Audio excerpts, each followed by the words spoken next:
भजमन्नारायणं श्रीमन्नारायणं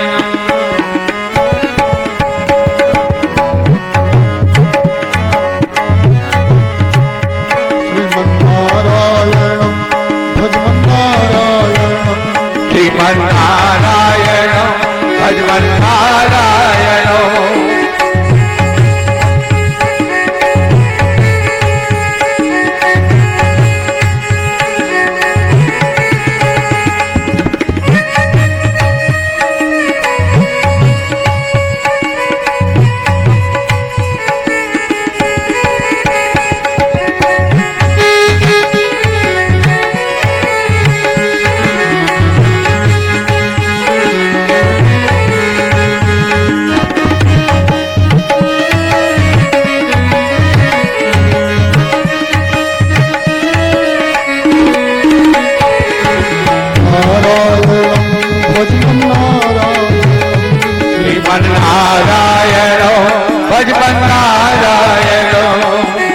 भगवान श्री शिव जी ने देवी सती को जब भगवान श्री राम की महिमा बताई थी तो सची मोहित हो गई थी। उस समय राम का दर्शन करने के लिए परीक्षा करने के लिए गई थी तो सुंदर रामचंद्र जी ने और ये बात बताई थी सती माता को अपने निज धाम की, जो आप लोग सुन रहे हो। वो भगवान के निज धाम की यदि कथा आप लोग सुन लो तो आप भी उस लोक के अधिकारी बन जाओगे। कथा बड़ी ही गुप्त है और बड़ी ही पुण्यदायी अलौकिक, और इसी से ही परमात्मा के मोक्ष का द्वार खुलता है हृदय में। हृदय की गांठ इस कथा को सुनने के बाद में टूट जाती है, खुल जाती है। वो लोग कहाँ हैं? आज हम आपको उस लोक का पहचान बता देते हैं, परिचय बता देते हैं और थोड़ा सा वहाँ की प्रक्रिया भी बता देते हैं। कल आपने सुना था भगवान शिव जी ने दुनिया से बाहर, इस ब्रह्मांड कटाह के बाहर, ये जो ब्रह्मांड है ना, ब्रह्मा का बनाया हुआ जो अंड कटाह है। अंड माने अंडा के समान। अंडा एक आवरण से बंद रहता है, उसके अंदर क्या रहता है? जीव रहता है, पक्षी का।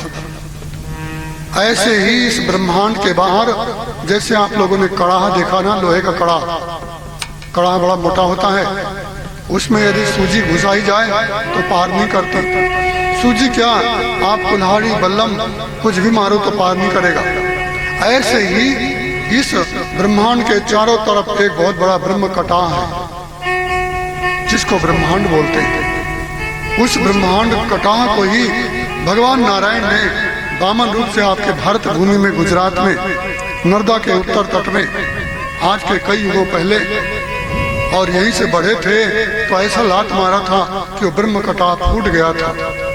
और वहां से जो जलधारा आई थी ब्रह्मांड के बाहर से, ब्रह्मा जी ने उस जल से नारायण का चरण पखाड़ा, कमंडल में ले लिया और वो बन गई विष्णु पादोद्भवा, विष्णु के पैर का निर्मल जल, विष्णु चरणामृत।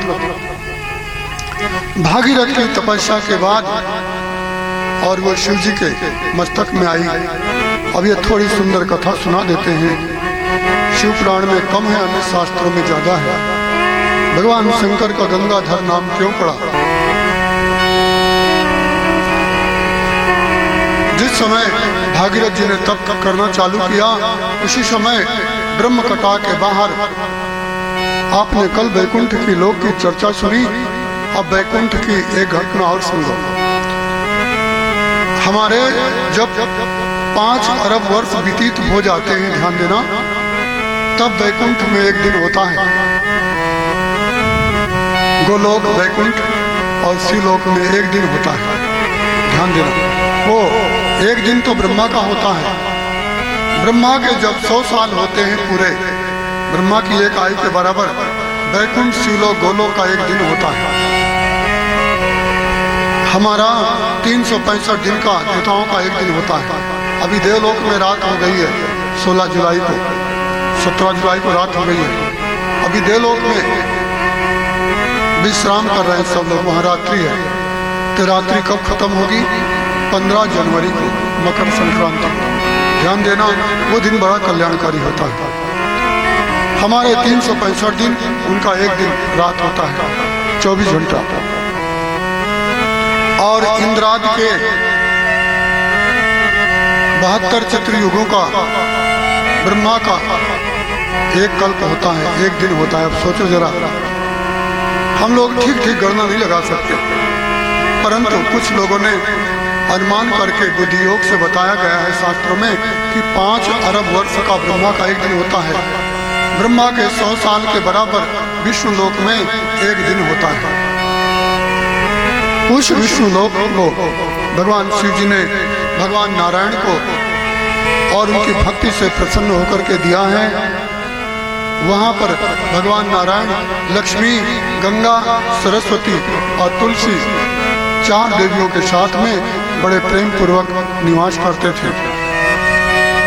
एक बार देवी शारदा सुंदर वीणा बजा रही थी और मधुर स्वर से गा रही थी।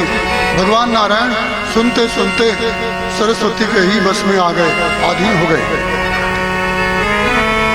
लोग बोला करते हैं मट्टी की सोत भी नारियों को अच्छी नहीं लगती, कांटा कांटे को निकालता है। लकड़ी लोहे का साथ देकर लकड़ी कटवाती है, नारियां भी नारियां की दुश्मन बन जाती है। सुनो, गंगा को क्रोध आया कि विष्णु को अपने रूप और अपने सुंदर माधुरी संगीत का अहंकार करके विष्णु को अपना लिया है। गंगा को क्रोध आया और उन्होंने जाकर के सरस्वती को श्राप दे दिया, ऐ देवी सरस्वती, तेरा रूप बड़ा सुंदर है, तेरे वस्त्र श्वेत हैं, तेरे दांत भी श्वेत हैं, तेरा वाहन भी श्वेत है, पर तेरी बुद्धि बड़ी कलुषित है। तू सौत के प्रति सुंदर भाव नहीं रखती, इसलिए मैं श्राप दे रही हूँ, तू अब विष्णु की पत्नी कभी नहीं रहेगी। अब विष्णु का आलिंगन छोड़ के दूसरे पुरुष का आलिंगन कर, वैकुंठ को छोड़ दे। देवी सरस्वती ने बीड़ा एक तरफ रख दिया और बोले, मेरी बहन गंगा, मैंने तेरा क्या अपराध किया? नारायण तेरे भी हैं, मेरे भी हैं, पर तूने आज मुझे भगवान नारायण से अभिलग होने का श्राप दिया, मैं भी तेरे को श्राप दे रही हूँ, तू भी भगवान विष्णु का शरीर छोड़ के अन्य पुरुष का सेवन कर। देवी लक्ष्मी आई, दोनों को समझाने लगी चारों हाथों से, बहनों आप लोग आपस में कलह क्यों कर रही हो? नारायण तो सबके हैं और नारायण सबको प्रिय है, आप दोनों आपस में नारायण के लिए क्यों झगड़ गई? नारायण सदा शांत स्वरूप है, सतोगुण प्रधान है, और आप नारायण की प्रिया होकर के भी आपके मन में ईर्षा कैसे आ गई? असूया, दोष। कहा गया है कलिकाल में लोगों के बुद्धि में, हृदय में एक दोष ज्यादा रहेगा, वो यही दोष है। कौन सा? वैकुंठ का दोष। असूया दोष दृष्टि बहुत रहेगी। किसी का आदमी कोई उन्नति देखेंगे तो आदमी दुखी रहेंगे। नारद को सनकादि ने भी कहा है, नारद कलयुग में बहुत अच्छे गुण हैं, पर एक बड़ा दुर्गुण है। कलिकाल के लोग अच्छे सफेद कपड़े पहनेंगे, अच्छे नहाएंगे धोएंगे, घर भी अच्छे बनाएंगे, और उनके दिल में एक बहुत बड़ी विडंबना रहेगी, वो है दोष दृष्टि, ईर्षा। किसी की उन्नति देख करके अच्छा नहीं लगेगा।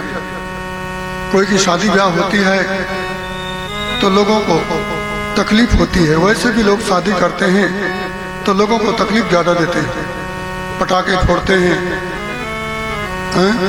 रास्ता जाम कर देते हैं, दारू पी करके उपद्रव करते हैं।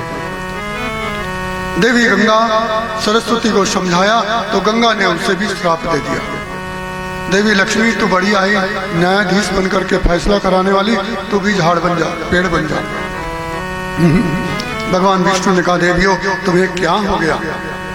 मुझे तीनों लोक से अतीत वैकुंठ लोक में तुम लोगों ने कलह कर दिया, अब एक काम करो, तुम यहाँ से चली जाओ। सरस्वती तुम भी जाओ, गंगा तुम भी जाओ, अब मैं तुम दोनों को देखना नहीं चाहता। जो आदमी गाय ब्राह्मण की हत्या किया हो, मदिरा पीता हो, मांस खाता हो, ब्राह्मण से दंडित हो, ब्राह्मण के द्वारा श्रापित हो, इनको समीप नहीं रखना चाहिए। मूर्ख लोगों ने बता दिया है कि पाप से घृणा करो, पापी से नहीं। तो पाप का कोई पेड़ थोड़ी होता है, पाप कहाँ रहता है? पापी अंदर ही तो रहेगा। ये मूर्ख लोगों ने लोगों को भ्रमित करने के लिए नई नई मन गढ़ंत बातें थोप दिया। मतलब गाय का मांस मत खाओ, पर गौ मांस भक्षिक से आलिंगन करो, यही अर्थ हुआ ना? ये गलत बात है एकदम से। जहां ये रहेंगे पापात्मा कैंसर, वहां तो पाप होगा ही। इसलिए नाम नहीं लिया जाता किसी का, समझदार के लिए इशारा काफी होता है। देवियों, तुम दोनों यहाँ से चली जाओ, क्योंकि तुमने एक दूसरे को श्राप दे दिया है, श्रापित हो गई हो। अब मैं तुम्हें दोनों को स्पर्श नहीं करना चाहता, मेरी आंखों से ओझल हो जाओ। दोनों ही भगवान नारायण के चरणों में गिर गई और अपने केसों से भगवान नारायण को और पखारने लगी।